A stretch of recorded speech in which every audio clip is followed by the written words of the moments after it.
Hello and welcome back to Through the Tables with me, Jack. And me, Raeh. And today we've got a special guest with us.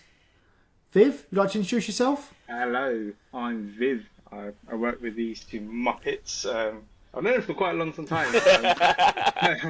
I, I've been asked to talk about some of my experiences. It's going to be interesting. Bit of context is like it's going to be quite eye-opening because some of the stuff I'm going to talk about is you probably haven't heard about, or you probably wouldn't know about me. So yeah, it's exciting and it's something good to get off my chest as well. So I'm really excited about this. Nice. Yeah, mate, appreciate you being here. Look, for context for the audience, look, we're all dads. Viv, you've got how many kids you got? 2 kids. 2 kids, and what age? 2 and 4. 2 and 4. So is your eldest started going to primary school? Not yet. So next year they'll be going to primary school. Are you doing all like the selection and stuff? I had a couple this week actually. Yeah. Did you find any good schools?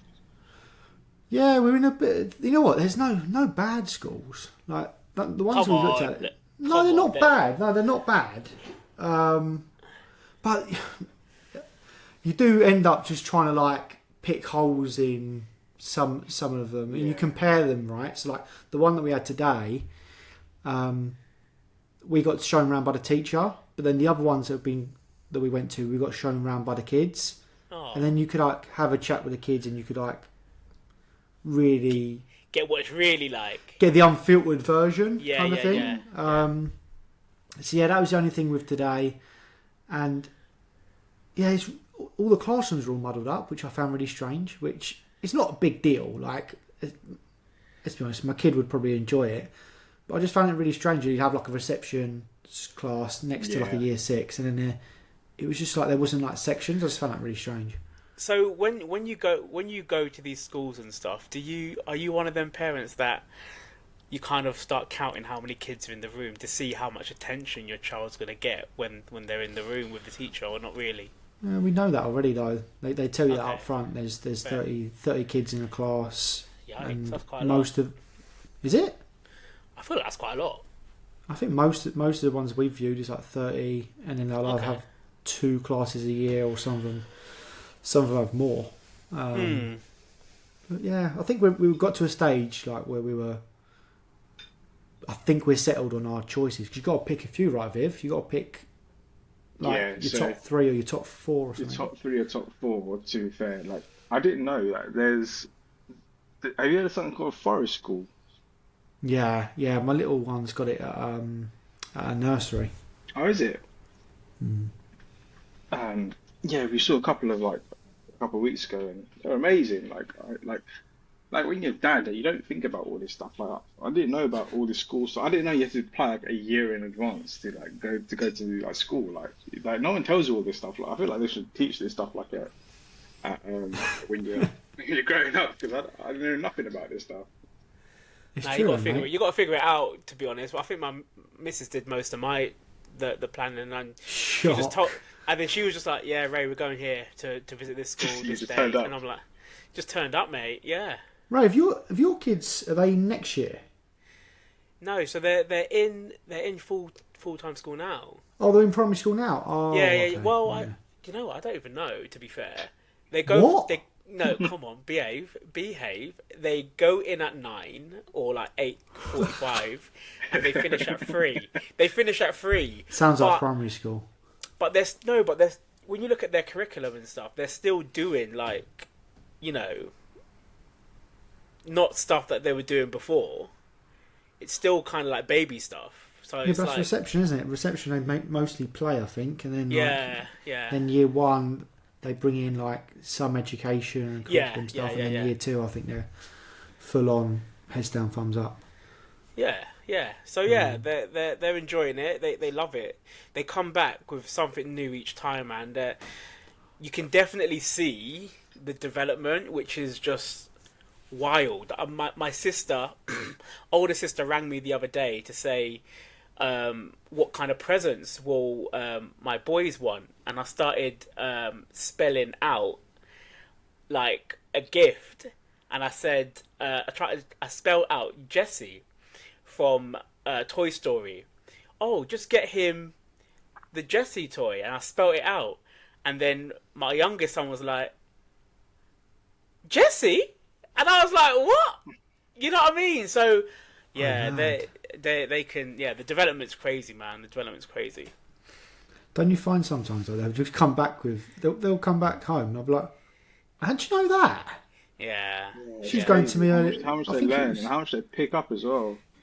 Literally, like she was going to me the other day, January, February. I was like, huh? Wow. I was like, how do you know that? Have your kids actually called you by your first name? Like my kids call me by my first name. He goes, Vivek. All the time? Not all the time. I don't know where they picked it up from, but they call my wife like Pooja. I'm like, no, call you his mummy. Yeah. I say, I just say, don't call me that. Yeah. Do not call me that. Yeah. Sounds too grown. My little one will she'll do it and she'll go, I'm pretending. Do you know what I mean? Like, just so like she's like, I know I'm not meant to do it, kind of thing. Like, I'm just playing. Nice. So how have you found it, Viv? Obviously got 2 kids, not as many as Raeh. Raeh's got a whole trainload. But how has it been for you, like being a dad? It's not easy, right? It's a bit of a transition from the previous days of having no responsibilities. Yeah. You know, I don't think anyone teaches you this stuff of how to be a parent and how to be a dad. Like, you have this idea in your head of what you think it is going to be, but when you actually have a kid, you're like, oh my God, this is a lot. Like, I know a lot of new parents is like, they're actually tearing their heads out. Like, it's really hard. Like, it's just day-to-day life. You don't know what's coming in your day because every day is completely different. Being a dad as well, just like, especially with 2. Like, 1 is manageable between 1 parent, but when you have 2, it's just one's running one direction, one's running the other direction, and you're like, oh my God, like, what do I do? And I remember on the weekend, because they had the kids' party as well, it's just kids just running around everywhere. It's like, I don't even know where my kid was at one point. It was like, probably just jumping on the bouncy castle or running outside doing something. I have no idea, but it's hard, but at the same time, it's really enjoyable. It's really rewarding as well. I don't know what you guys think. So for me, it's definitely tricky. No day is ever the same. But with me being, I was a dad very, very young. Viv, how old were you when you were a dad? Ooh, hold on now. 34. Okay. So Okay, cool. I was quite. Wait, Raeh, what were you? Jack, shut up, mate. Shut up. I was a very young dad. I was a dad at 17, mate. So, yeah, very young. How did you feel at that point when you were 17 and you're expecting a child? I was shook. I'm not going to lie. I was so shook when I was told. I didn't believe it, you know. Did not believe it. And the first, you just think, when you get that news at that age, you automatically just say, my life is over, you know? And that's such a bad thing to think. But it's just you being out of fear, you know, that's just you being scared. But it was difficult. I think I mentioned this a couple of weeks ago, that I tried to keep everything going, tried to keep going college, tried to do as many hours as possible at work, and then trying to also be the best dad you can be at the age of 17. Mate, it couldn't do it all. Had to give up college and just do more hours just to provide. And yeah, luckily just landed on my feet eventually, but it was definitely very, very hard. And without that support system, mate, boy, you know, like her mum, my mum, and, you know, my parents, her parents, you take all that stuff for granted. And what, for me as well, Viv, like, when your parents say, wait till you get married to have, you know, you've got that stability, it makes so much more sense now. But us as young kids, we can't hold it down. You know what I mean? We have to explore and we think we know better. So yeah, that it was tough, but eventually landed on my feet, man. And the beauty of it now is that my son is going to be 17 in December, and I'm 34. So, you know, we've both grown together, similar interests, and very competitive now. So yeah, I wouldn't change it for the world. Yeah. So in theory, you could be, if I get my maths right, you could be 50. You could be a 51-year-old granddad. What? Can we fight? Can we fight? Well, possibly, yeah. But I'm hoping. My son sometimes listens to this, so son, I'm talking to you now. Don't make me a young granddad. I want to be a cool granddad, but not too young. But you just want them to kind of explore life, and I even say it to my boys that, you know, as soon as you have a child, your whole world changes, man. You can't just book a holiday and go on holiday on a whim like we used to and stuff. But yeah, how have you found fatherhood then, Viv? Good, hard, and enjoyable. Like it. Good. Like for me, like the first couple of months of when a newborn was there, like I was well out of it. Like I didn't know what I was doing. Like you could like people can read books and they can tell you all about kids, but until that kid is there in your hands, it doesn't hit you until that point. And I struggled like literally the first couple of months of, like, obviously your sleep pattern changes because you're up like every 2 hours, and then you're really, really like shattered throughout the day. Then you get cranky, and then it affects your wife because you're just snapping at everyone because you're so tired. So it was really, really hard. I think when they got to maybe about the 6-month mark, then I think things started to calm down, got a bit more easier. And once you find your pattern and your routine, then I think things get a bit easier. But I at the beginning, definitely really, really hard. I think Raeh said that before. Routine's so important. Yeah. I think you said that right when you're giving tips to parents. Routine. Yeah. When you get your system, man, and you're in that mode of you found what works, just stick to it. Jack, what about you? How was fatherhood for you when you first? When were you a dad? What age were you? What am I now? I was 26. Okay. 26. Yeah. I think it's always different. Like, I was always a bit awkward, like holding people's babies and things like that. But when it's your own, it's just different, right? I still am, to be honest. I'm still quite awkward holding other people's babies. But yeah, when you have your own, it's just a little bit different. I really enjoyed it actually at the start. I thought we had it all planned out. So the missus was going to do 6 months off, and then I was going to do 6 months off. And the reason for that is that we had this shared parental leave, and I basically got full pay for 6 months. Nice. So financially, that's why we done it. Like when we went to go and do it, I was 1 month in, and I ruptured my Achilles, so I couldn't I had to have 2 crutches, couldn't hold the baby or anything like that. So then the missus ended up getting signed off stress because it was just a whole thing. So hey, how did you backtrack? How did you rupture your Achilles? Playing in the Astro, playing football.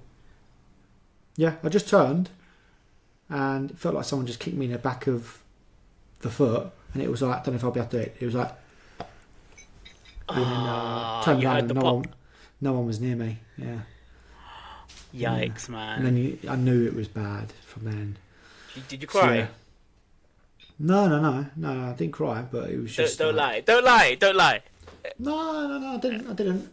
I just, okay. I knew after I actually went to go and start playing again, and I was like, I can't. Something's not right. So then it was my Achilles.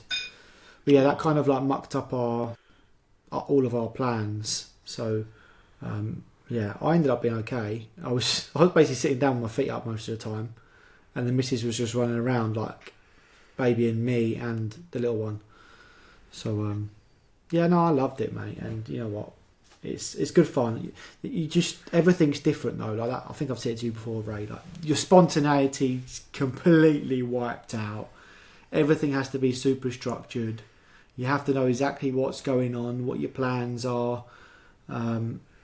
it's all encompassing now, and like now the age that she's at, completely I feel like it takes over my life. It's like, you guys know, it's like dropping off at nursery, picking them up, weekends, got the clubs, and then you got the birthday parties like you had the other day, Viv. Like it's just, it never stops. So yeah. On that note though, of it never stopping, how would you say you handle like the pressure when it does get too much, like being a dad? Viv, go ahead. How do I handle that? Hide in a little corner, to be fair. You know what? Like, with me, I don't know about you guys, but I get extremely overwhelmed when too much is happening. So I have to find a way of decompressing myself, right? So in the evening, sometimes, like, I'll talk about this later, but I used to write a journal of how my day was going, like everything about what happened in the day, whether it was good, it was bad, but I would never read it back. Like, I would write it and I'll just not look at it again. Like, there's pages and pages on my tablet, like, pages of how my day was going. Like, but it's hard because like, not a lot of my friends have kids, which is quite weird. Like, there's only a couple of them, but so if you don't have a kid, you don't know what it's like, so you can't really express your feelings or how you're feeling. Like, if I was talking to you two, you understand what I mean. Like, you're just tired and you know why, because you've been running around all day looking after these kids. But I start a journal. I try myself to have my own time, like decompress somehow, whatever it is. If I'm watching 5 minutes on TV just by myself, and I find that helps millions to me, like for my mental health and just generally as well. So that was my kind of coping mechanism. I don't know, what about you guys? Jack, what about you? I don't know. Look, I get overwhelmed pretty quickly, pretty easily, to be honest. Really? It doesn't take me. You don't come across it like that. That's the thing. Yeah. I'm shocked. It doesn't take me much at all. We was actually talking about this earlier with the missus. I can't remember what we were talking about. We're talking about like how do the nursery teachers do it? Because I could not be a nursery teacher. Oh yeah, I know. I don't have the energy. Like, I play for like 5-10 minutes with Maya, and I'm like, I can't be bothered. You go and play doctors with your mum. Like, do you know what I mean? I'm just like, I haven't got the energy to like keep playing. Obviously, like that, they just always want to. Yeah, I just try and have my own time. Not easy, but simple things for me. I just want to sit down and watch football. That's my thing. I'm happy just to sit down and watch football. Like you say, Viv, like things are different now, so like don't really go out for drinks and things like that as much as we used to. And to be honest, like I don't really like having hangovers anymore. So things are just different now. So yeah, I think it's important to have a little bit of time to yourself, but yeah, also respecting that. So does my missus as well. I try and give her a bit of time to go and like do some things that she wants to do, because it's not just me that she's like a leech to my missus. So yeah, what about you, Raeh? Yeah, I don't know. I didn't like your tone there, mate. Like, I didn't like your tone there because you know I get out of it. What do you mean? I felt like when you were like, "What about you, Raeh?" Like knowing I get a lot of time to go to concerts. Behave, mate. Behave. So, Viv, I have a Raeh day. There's sometimes every day is a Raeh day. He's got the easiest life known to fatherhood. Easiest life known to fatherhood. Explain to me what a Raeh day is. A Raeh day is a day for myself. There's no missus. There's no kids. I'm exercising my free will to go somewhere, be at a concert, be at a chicken wing festival. This is the thing, like, how do you pull that off? Because I will get in absolute shit for that. Really? It's expectations though, isn't it? Like I've done it before where I've had a day holiday and I'll just say to Mrs. look, I'm just going to have a day to myself and I need it. I'm going to go and mooch around the shops. I went to go see Harry Potter in theatre by myself, and yeah, that was the day just to sort of decompress. And so, Viv, how I position it is that you have to do some good stuff, man. You've got to get some good stuff in the bank, mate. So, make sure all the things that you get asked to do, you get them Washing done. and all that. Yeah, get all of that done, and then she might want some time to go somewhere or do something. Just don't moan. Don't moan about it. Let her go and do whatever she wants to do. And then when it's time for you, just remind her softly, gently, babe, do you remember that time you went to? Oh, yeah. I want to go here. And, mate, Bob's your uncle, mate. Bob's your uncle. That's what works for me anyway. It might not work for someone else, but I think it's swings and roundabouts. If she balance, goes out, isn't it? yeah, then I should go out as well. Yeah, so, but yeah, I do a Raeh day. It works for me. Even if I can't do a Raeh day, going out for a walk. Jack doesn't think it's my hobby, but I think it is my hobby. Going out for a walk does wonders, mate. Absolute wonders for my mental health and my mind. Just clears my mind, mate. I'm alone with myself for that hour. I love it. I really do. And then listening to music as well. Listen to music like jazz and stuff. Yeah, that helps me, man. That helps me. But Viv, what are some of the stuff that you wanted to kind of delve into today? So, I don't know if everyone's aware, it is like mental health month as well. A lot of people are doing like November and all that kind of stuff. So, I want to talk, like, I've always wanted to talk about this, like, talking about my mental health and share my story, because it's quite deep. It is quite traumatic at times, but I feel like if I don't talk about it, people won't know, and people won't, like, resonate with it. So I want to talk about me, how I grew up, my mom and dad, my relationships, all that kind of stuff. And stuff that happened recently as well. Like there's quite a lot that happened, and probably give a better idea, a picture of who I am as a person and how I cope with things and what had happened to get to me to this point, which is a difficult thing to talk about, right? I feel like when you come to mental health, there's always this stigma that you can't talk to people.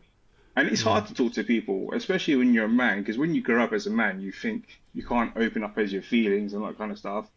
And in my head, I think I want to break that kind of stigmatism of like, you should be able to talk to someone, anyone, like even if it's for like 5 minutes or just to get someone to listen to you. I think that helps you mentally so much for me. Like for me, just someone that had like 5 minutes just to listen to me about what I'm feeling and how I'm doing, all that kind of stuff. They don't have to give you like an answer to it. It's just a kind of like, a ear basically, which definitely is a good thing to have. I definitely, for me, it's helped me millions for a long time, to be fair. Yeah. It's definitely about just feeling heard, right? That's what, when I think I mentioned again, referencing previous episodes, when someone asks you how are you, I don't like divulging into how I actually am if I feel like it's not genuine. I'll just give them the lip service answer, yeah, I'm alright. But then when I know someone genuinely is asking, Raeh, really, how are you? Then I'll go into, well, mate, I'm struggling this week, you know what I mean? And then you go into it a bit more when you know someone actually cares. So I can totally relate, mate. Yeah, it's quite a known thing, right? Ask twice. Yeah. Ask twice. I think he has been in a campaign before. So I find this weird thing about myself, right? Like, I don't know if you know, I have ADHD, right? And it's weird and it's really hard to control. But one of the, like, I don't know if it's a superpower. I call it a superpower, but I can read someone without them even speaking. So I could tell that if you were upset, I could see it in your eyes. Like, I was speaking to someone, I think last week, and I looked at them and I knew they were upset. Like, I could just tell. And I said, "Are you okay?" And she's like, "How do you know that I wasn't okay?" She had a smile on her face. She was fine and everything, but like, "I'm not okay." And then she started explaining about her feelings and all that kind of stuff, which was amazing. But at the same time, it's like, it's so hard talking about things. I can't stress it enough. Like, talking about things about your life and your in general, because you don't want to. it's a fine line between you don't want to get too personal and you don't want them to kind of back away, but you kind of want to support them at the same time. It's that fine balance between the two. Definitely is something that I try to my best. Like you always see, I will ask someone every time I'm on a Zoom call with someone, like, how are you? How are you doing? How was your weekend?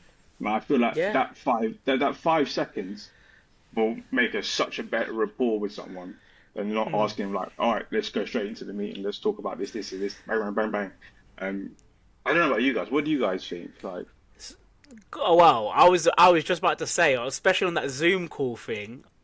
When I'm with Jack, Tara, Jamie, and that, I say, guys, let's take 10 minutes. You know, the first 10 minutes of that Zoom call, we're quite efficient, right? So we can, well, I'm probably the least efficient, but we make it work. But yeah, that first 10 minutes, just finding out how each other are, and then that last 20 minutes, we can get it done. We can get whatever we came in that meeting for. We can get it done in that last 20 minutes. So yeah, definitely taking that first few minutes just to check in and stuff. It's massive, man, massive. Yeah, because most of the conversations are just worky, aren't they? So, and you have some days where you go like half-hour meeting and then another half-hour meeting, and then you carry on that rhythm all the way throughout the day. And like, I've not come up for air, and I've not even really spoken to someone on a human level. It's just all about like work stuff. So, no, I hear you. I think that I have spoken about this before, but I can't remember what the stats were, but there are some stats around. Speaking to people and even just sort of asking how people are, the effect that has can really help someone that's really suffering. So I've read this before on the Samaritan's website on suicide awareness. The percentages are like massively high on if you just ask someone how they are, actually how it can really change someone's mood and stop them going down the path which is ultimately suicide. So yeah, I spoke about it openly. That's why I done Movember, the run for Movember. One of my mates killed himself a couple of years ago. So yeah, I think it's a good subject to have a chat about. I think especially in as dads, you just want to be the strong one, don't you? The one that's got everything together. That's not always the case. But Viv, you said you find it hard to talk, you know, about what's really going on and stuff, but I think you just have to start, mate. Just have to start, and there's always going to be at least one person, mate. There's always one person that you could probably talk to that would understand you, man. You know, and it doesn't have to be everyone. You know, we want to be understood by everyone, but that's not reality. I think as long as you're understood by, you know, at least one person, just talk to them, mate. Yeah.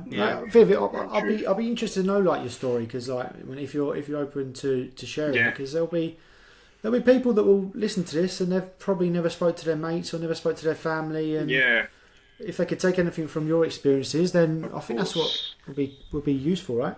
Of course. Yeah, great.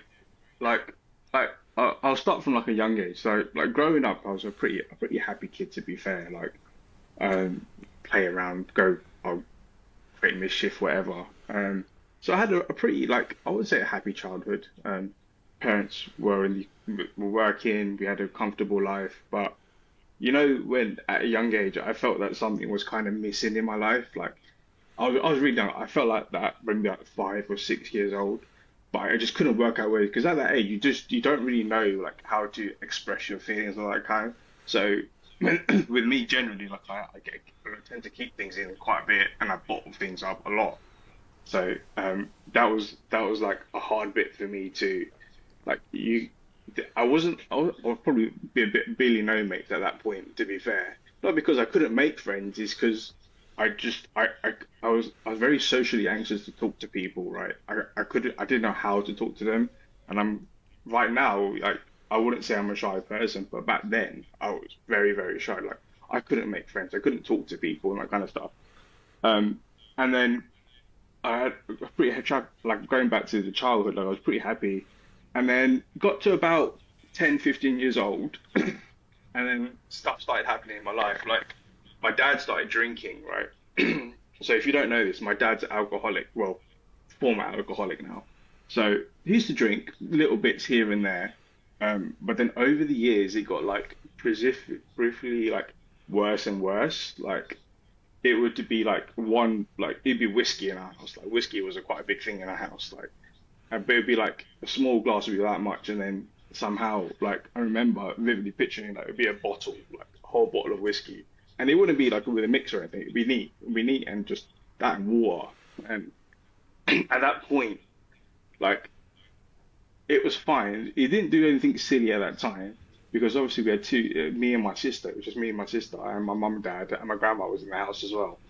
But those, like, I have a really weird like association with alcohol. Like, I don't drink too much anymore because it brings back kind of like bad memories at that time.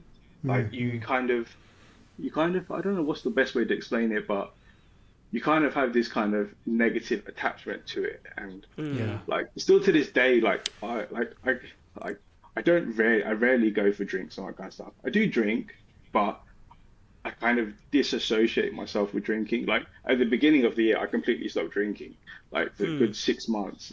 But when I went to a party, I got absolutely smashed. I'm not gonna lie. Because I was at that point. I was like, I got absolutely smashed, and I came back at home. Fair. But it was because my dad was alcoholic, and then those kind of things affected things with my mum, and then with my sister, and with my grandma, and there was kind of like these arguments started happening when you were like as a kid, like, and these arguments were happening like at that time it was like 9 o'clock, and at that time for like a 5 or 6 year old child, 9 o'clock was quite late to hear screaming and shouting downstairs, and you were trying to sleep, so waking up and hearing those things, it was just kind of alarm bells like ringing in my head.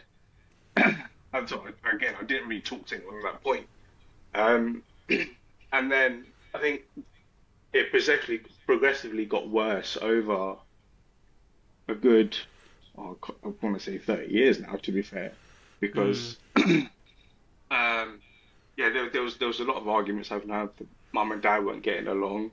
My dad was arguing with my grandma and that kind of stuff. And when it got to about, I would say maybe 10, 13 years old, like it just like, everything just blew up, to be fair. Like there was arguments, there was plates thrown around in my house, there was things smashed as well. Like it was ridiculous. And then, but the weird thing was like the only person that my dad would listen to was me. Nice. So it was a good thing but a bad thing at the same time, because I was only 10, 12 years old, or maybe actually probably 13 at the time, because I was a bit older. The only person who could control him was me, right?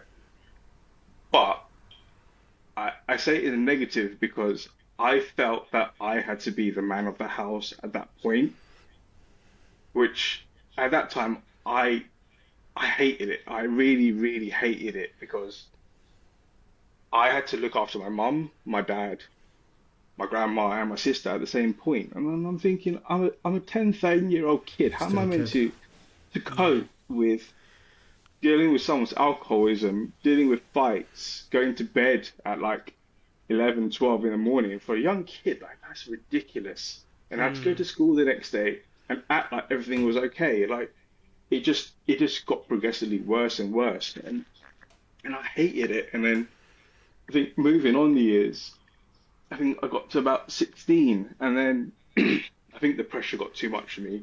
Like I mentioned earlier, I got overwhelmed and everything.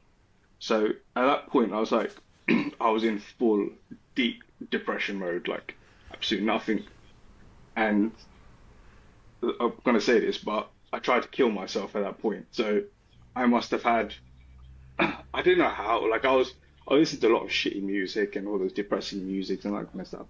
Must have backed about 5, 6, 7 paracetamols, just downed it, because I didn't know, that wasn't really a drink. I didn't resort to alcohol, I didn't resort to drugs, all that kind of stuff, but I must have backed it, and I must have passed out, right? So in my head, I thought, okay, tomorrow I'm not going to wake up, and like, exactly. But luckily I was fine, nothing actually happened, I just had a good sleep, to be fair. It was, but thinking about it, it was so hard for me, like growing up and all that kind of stuff. Like I didn't know how to navigate myself, and I didn't know how to express my feelings. That's why I took like At that age, though, like, are you meant to know? Like, That's it. yeah, like That's it. you haven't got it all Yeah, together. Mate, I'm 30 and I still haven't got it all together. Let alone when you're like that young. Mm. You're not yeah, meant to, and it's not normal to be put in those situations, right? and it was really hard. Like I wouldn't say like I had family support, but at the same time I didn't really at the same time, because I didn't feel they would understand. Like it would be just like, oh, you shouldn't drink because it's affecting your kids. Like it'll be in one ear and out the other with my dad. It'll be just like that. I'm like, right, yeah, I won't do it. Next day it'll be the same thing. So That's hard though, isn't it, that Viv? Like, yeah. being an alcoholic is really like, it's quite difficult. And normally, someone's an alcoholic for a certain reason, right? They turn to alcohol to suppress other feelings for Yeah. one reason or another. That's what happened with my friend that killed himself. He was an alcoholic, and don't know, but I think he was suppressing his feelings because his mum passed away, and then forward on, it was quite a few years later. Then he the pressure got too much, and he killed himself. But turned to alcohol to try and suppress those feelings, in my opinion. Yeah, Not I an think easy there's. one. That's why I always think like when you have kids, like it's important to have like a good, healthy, happy household. So I really don't want them to grow up like feeling how I did when I was growing up. Like I don't want them to see all that kind of stuff, and I want them to have a better life than what I had growing up. So yeah, it was a really, really tough time for me. Well, that happened for a good 20, 30 years, right? So yeah, I'm going to move on a bitly till about 20, I think I was like 22, 23 years old, right? And this is not, it's partly linked to the depression, but so one day I must have gone out, went out drinking with the boys, and then got home late. It was about 1, 2 in the morning.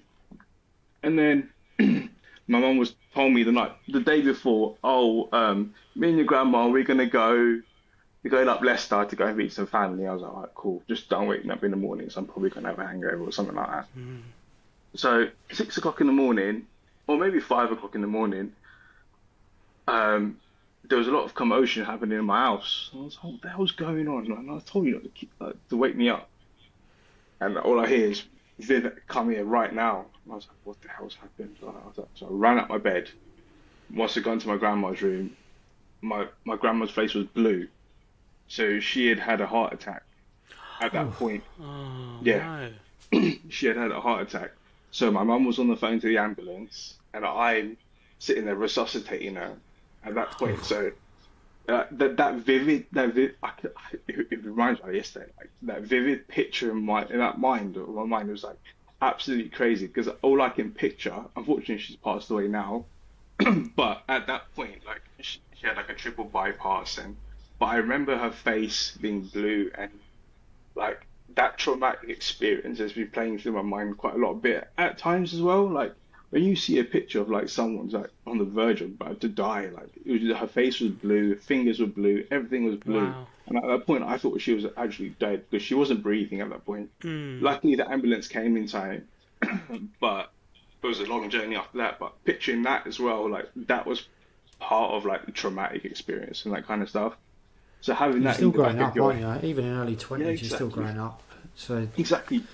Like a lot. I've never, I don't know about you guys, but I've never been in that kind of position. But weirdly enough, like it made me see life a bit better at that point. that tends to happen, doesn't it? You do get clear glasses or clear lenses. After Yeah, Bit of a You wake up do. call. You do. yeah, a bit of a wake up call.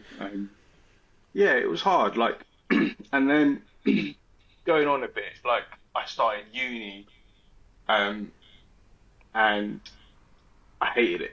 I absolutely hated uni. Not the fact that I was going to uni, it's the fact that I felt quite lonely, to be fair. Like I said before, I wasn't a Billy No Mates, but I was very like in myself kind of person. So I never really used to go out. I used to be in my room watching TV or playing games or something like that. Um, and and then like I don't know, I think I had some kind of mental breakdown. I called my mum. I was like, I need to come home right now because in the back of my mind as well, this alcohol was still happening at the time. So Mm. it was a weird situation of I'm away from the house because I used to go to uni in Southampton. I'm away from the house, but I don't know what's happening at home. Like if something happens, I'm not there to try and rectify the situation, and I Yeah. still have that kind of burden on your shoulders. So it was really weird. Like, um, so my mum recommended like you got to start therapy, right? And I was Mm. still quite young, so at uni I started therapy, going to university therapy, and I recommend it to anyone that does it. Like, to go to therapy, depressed, not depressed, like just talking to someone about your feelings and emotions is completely eye opener. Um, so I started going to therapy. So I did that for a good couple of years, and I was better in myself. But then I think going on from that as well is like it helped you see things like in a different mindset. Um, and I think they gave me some medication as well to help with my anxiety and all that kind of stuff because when I'm anxious, I don't eat. I Did the really don't medication eat. help? It stabilized me. Yeah, it's an interesting one, isn't it, with medication? It's Yeah. there's two ways to look at it. It's good, and some people there's a stigmatization that it can be bad, but I think you you have to know what's best for you in your body, like what you think, Yeah. how you can cope with it. But it was the way up between, do I want to be anxious every day and feeling like this, or can I get my mood at least stabilized and Was try and it? cope? Sorry, Viv. Was it quite a lot of tablets? Was it, or was it just not I was many? just, I only. it was just the one. It was just the Oh, wow. one. Okay. It I. was just the one, but there was really like mad side effects to it as well. Like I was quite skinny at one point, and then with those tablets, I blew up. Like I was massive. Like No and way. yeah. I used to be like a skinny little twig, and then it blew up. But I never told anyone that I was taking medications at that point. So Mm. to see someone blow up in like 3 or 4 months, it was like, how the hell did that happen? And you Yeah. couldn't really explain to anyone as well. I didn't want to tell anyone that I was taking them because I was a bit scared and skeptical about those kind of things as well. So it was a I bit think mad. it's a different time back then. You know, where if you told someone now, they'd Yeah. be completely understanding. Whereas back then, they'd look at you different and stuff. But no, I only ask about tablets because I can't swallow tablets in it. So I'm just thinking it would have been an absolute nightmare for me. I can't swallow pills, mate. I have to get liquid versions and You shit. So yeah, child. I You know. know, there's a trick, right? So you put the tablet on your mouth, Yeah, put your head down, take a gulp of water, yeah. and then back it, and you won't taste Yes, a thing. with the plastic coated one because it goes to the back of your throat when you yeah. So I know that one, but there's other ones I haven't learned the technique yet for it, mate. But no, don't You let me interrupt you haven't again. learnt the technique. Go on, Viv. Carry on, please, mate. Carry on. Carry on. Um, right. So moving on the years, then I wanted to talk about.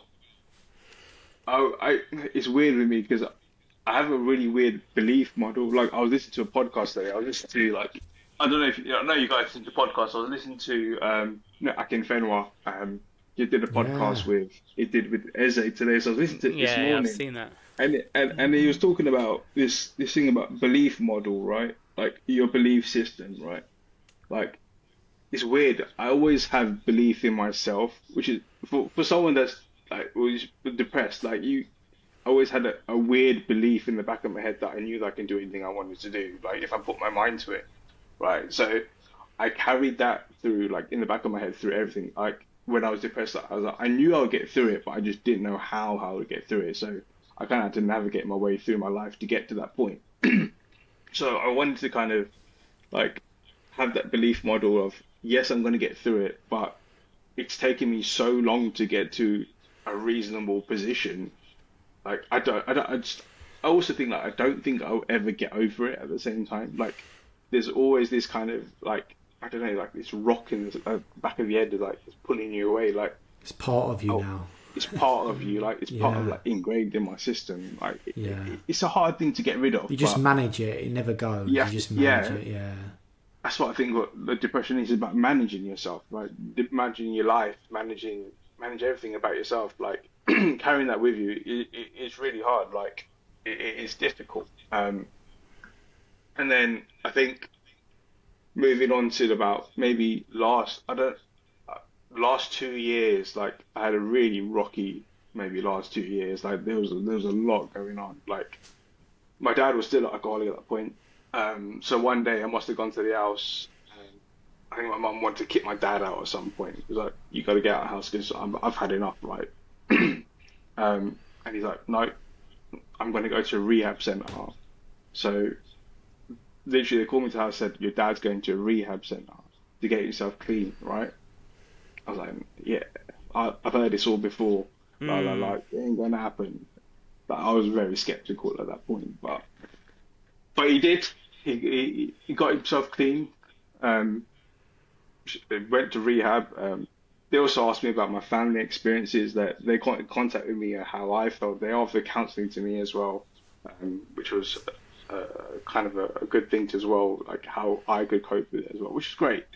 But I had a kind of rocky 2 years, and then I think maybe last year or so, the feelings that I felt when I was 16 all came back up again. So, like, I wanted to commit suicide like every day for the last 6 months. This was only last year, to be fair. Like, I wanted to like wake up every day. I was like, I don't want to do this anymore. I don't want to be. Do you know why though? Was it the pressure of like being a dad? Or It was. Do you know what? I don't think it was the pressure why? of being a dad. I think it was the pressure of just everything in my life at that point. Like I said at the beginning, when I get overwhelmed, I don't know how to cope. And I'm still trying to figure that out myself. How do I cope with myself in that kind of situation? Like it's so hard. Like every day, like I can't do it. I just can't do it. And then that affects not just you, but it affects your whole family, right? Like, Yeah. it doesn't like your mood affects everything that happens around in the house as well. Like me moping around every day, it's not going to help anyone. To be fair, I'm so grateful I've got like a good support system. Like my wife's always like there for me whenever I need to talk to her. So I'm grateful that I've got that support. But I know that a lot of people in their life don't have that kind of support system. That's why I think things like this help people talk about their feelings, and maybe someone will kind of reach out and resonate with that story. Like it's going to be okay. You probably just need to lay it out a bit, and maybe 5 minutes of your pressure will just go off your head. Like that definitely just helps.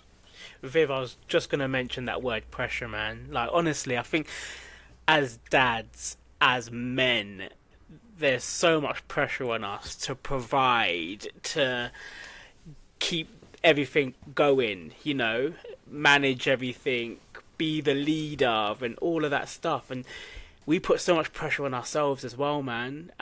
It's very, very tricky, but you just have to... With me, I just try and exist, man, and I'm gonna get it wrong, and that's absolutely fine, you know. It's okay to get it wrong and just keep going. I think when I'm a bit down or a bit sad, as long as I'm not down for too long, you know, you just got to keep going, pick yourself up, and you just keep pushing through. Just what I find, you can't stop.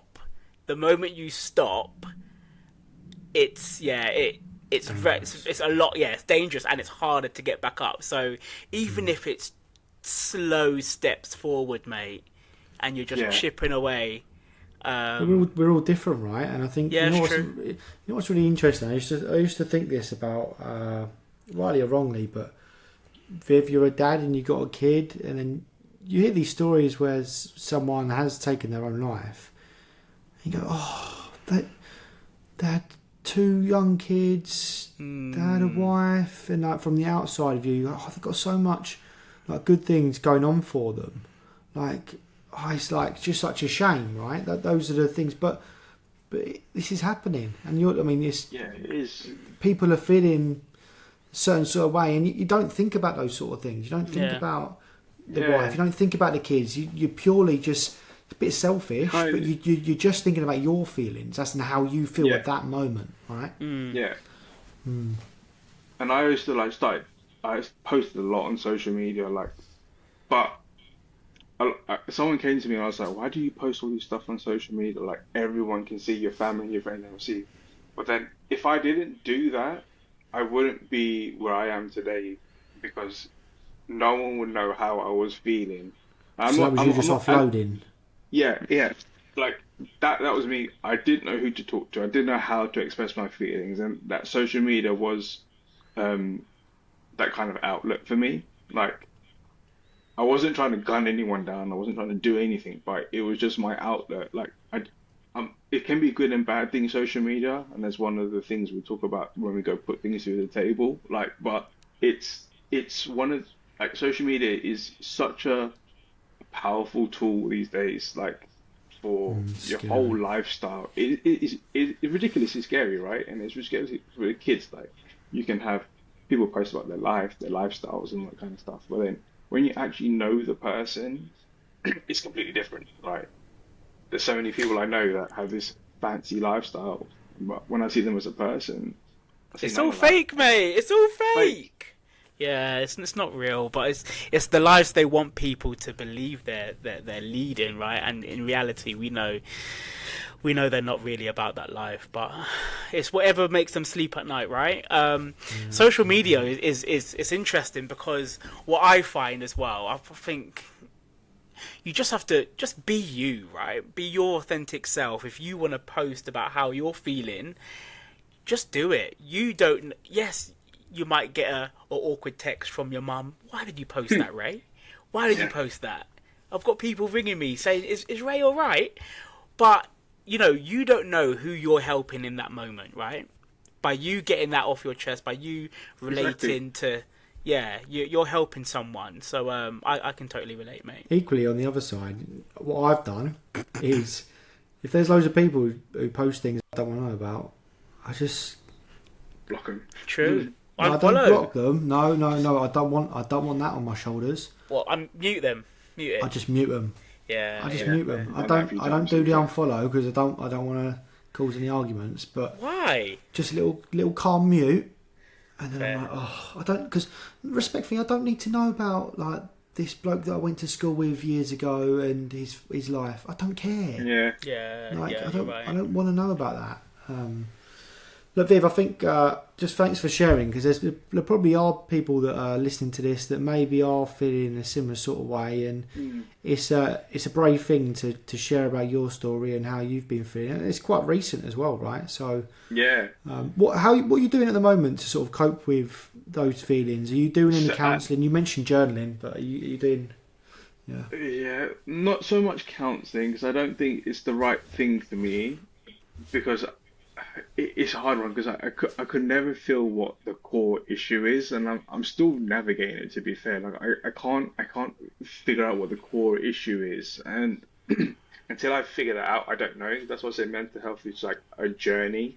It's not really a destination. Like, you got to go through all this stuff to get to who you are as a person. So I'm still figuring it out. I still don't have everything figured out, but I'm on a good path at the moment. As soon as my head's clear and all that kind of stuff, I'm in a good place, which is really nice. Journaling helps. Just talking, like I said, I can keep reiterating again, just talking to people. Talking makes a massive difference, right? Talk to anyone about anything. I'll talk to people about chicken burgers. I'll talk to people about. Speak to Raeh about chicken burgers. Jeez. A lot about chicken burgers, but like, it's those little things that make you feel a bit sane again. To be fair. Do you think? Can I ask you a question? This is like maybe related to work, because we all work with each other, but we all work remotely. Do you think that has impacted you at all? Let me tell you why. So, like, give you some time to think about it. So, in my old job, in the same firm, I was working remotely, and to be honest, I just didn't really feel like I was adding a lot of value. And I went through. I ended up having some CPT. Was it last year? Yeah, last year. And I've got everything. Like, I've got a house, I've got a kid, I've got everything. But I was just feeling shit, to be honest. But it was like waking up every single day knowing that I was going to work and I was doing something which I really wasn't enjoying, and I wasn't around people. I never really spoke to people in person. And yeah, I just felt, I thought, I was like, oh, this is just shit. And yeah, I wonder what you thought, like working remotely. Did that ever have any impact on you? Because it makes a difference, right? Seeing people. I think it does slightly, because you're stuck in the four walls, like no one really to talk to. Like that's why I would rate. You got to have time for yourself, and to like you said earlier, to be a dad, you got to spend time outside the house as well, by yourself, maybe with your friends and that kind of stuff.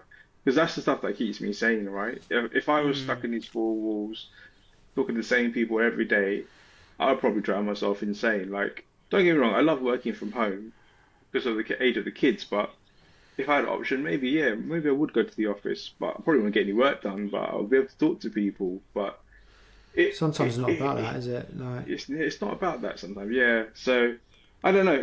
I'm in two minds on that one, to be fair. I don't know if maybe it would help, maybe it wouldn't. I can't really give you a definite answer. It's a real trade off, isn't it? Because like it's great being at home. I agree with you. Like working from home helps me with like the school runs and things like that. But then sometimes I'm like, because I have to pick her up at like 4, I bring her back and then I have to get just to watch TV or something, and then I continue working. Yeah. And then I'm straight into being a dad. Sometimes I struggle to find time to do any exercise. Or anything like that, and then before I know it, I've just sort of been in the same environment. I've taken her to nursery, I've come back, I've worked, then I've gone and got her, I've come back, and then you're into like doing dinner, and it's just a lot sometimes. Your whole day you don't get right, exercise does help. I know if I'm feeling crap, most 9 times out of 10, I know I haven't exercised, and once I exercise, I feel a whole lot different. Yeah, same. It's it's crazy, but yeah, I have to remind myself to do that. Yeah. For just quickly, just touching on the office thing, I don't mind it. I like the good mix. I like a good mix, and I think once I've had a really good team day, it gives me such a boost, man. The amount of laughs that I get from a good team day after we've had our anchor day, for example, or we've had our one of our design days and stuff. You build a lot of rapport with people, you catch up with people, and it's like it gives you a bit of energy just to finish off that week and stuff. So I don't mind it. You get to dress up a little bit if you're going into the office and stuff. You might get a cheeky lunch that you don't normally get instead of the normal toast you get at home and stuff. So I don't mind it, and I think it's a good mix, being able to, like you said, Jack, being home, so you've got that work-life balance, but then also being able to go into the office and connect with other people. Yeah, a bit of change of scenery, mate. It's nice, isn't it? Yeah, definitely. Right, so there's a section in the pod where we speak about through the tables, Viv. So, do you know the reason why? Have we told you this? No, explain to me again. So, I guess being the age of similar of Raeh, you watched wrestling, right, when you were younger? Yep, of course. So the Dudley Boys. Yep. So we've got Devon, Raeh, and Bubba Ray. And the whole reason why we started the podcast is I think we had a few drinks one night and we're like a tag team, aren't we? We're like the Dudley brothers. We're like, we could do a podcast. We're like, what could it be? And I just spat out through the tables. He's like, Devon, get the tables. So then that's our thing. At the end of the pod, we have one thing that we put through the table. Raeh, have you got something? to put through the I table? do, to be honest, I do. So I don't mind going first. I don't mind kicking it off. So it was probably start of the week, and this thing has annoyed me for ages, but I've just never had a platform to talk about it. But I now do, and it's just anyone on a scooter. To be honest, anyone on an electric scooter, get them right through the table, because I'm walking, I'm walking up the road, and it's taken me 5 minutes. They're on a scooter and they're long gone in seconds, mate. And it absolutely just drives me crazy. Like, I'm walking home from like Asda or whatever, carrying bags, and it's taking me ages to walk up the road, and someone goes past me on a scooter and they're all proper, like, well up the road in seconds, and it drives me crazy. And I've seen it a few times. It's the same guy as well today, this week, that I've seen. Drives me crazy. So anyone on an electric scooter, get yourself right through a table, mate. That's me. I'm waiting on that one. Nice. I like it, Ray. My one is we're that time of year, right, where all the leaves have dropped off the trees, and they're all on the floor. But why is it that dog walkers seem to think that that's an excuse, that their dogs can shit on the floor?